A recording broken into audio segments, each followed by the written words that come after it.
जैन धर्म. जैन धर्मात काय आहे? हिंसा, कोणत्याही प्राण्याची हिंसा झाली नाही पाहिजे. आणि त्याग. बघा आताच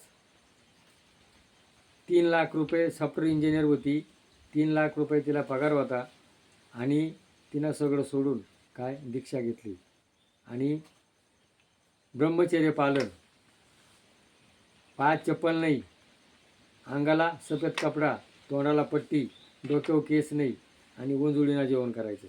वंजुळीत मिळेल तेवढंच खायचं आणि कोणाला त्रास द्यायचा नाही.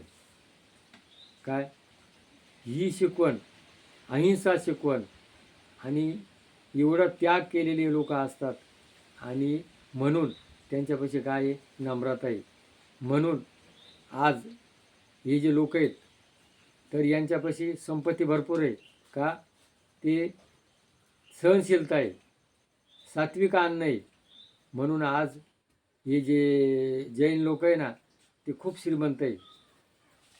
काय अडाणी अंबानी हे जे लोक आहे ना ते श्रीमंत आहे. का? त्यांच्यापाशी लक्ष्मी, त्यांच्यापाशी काय आहे? सात्विक अन्न, सात्विक वागणूक आणि म्हणून त्यांच्यापाशी काय आहे? लक्ष्मी. आपल्यापाशी काय आहे? आपण देवाला बकरी बळी देतो, कोंबडा देतो, भांडणं करतो, राजसी तामसी अन्न खातो आणि आपले जे साधू संत आहे ना हे काय फक्त पैसे कमावतात. त्यांच्या साधूला पैशाची गरजच नाही. त्याग आणि त्यांचा जो अंगाला कपडा नसतो त्यांचा जो आशीर्वाद आहे ना तो त्या लोकांची पाठीपाशी. म्हणून आज जैन धर्म सगळ्यात आज श्रीमंत लोक येते आणि ते त्यांची सेवा करतात. काय म्हणून अहिंसा, अहिंसा आणि सात्विक आहार, शरीराचे चोचले नाही असे जैन धर्मात शिकवलं जातं.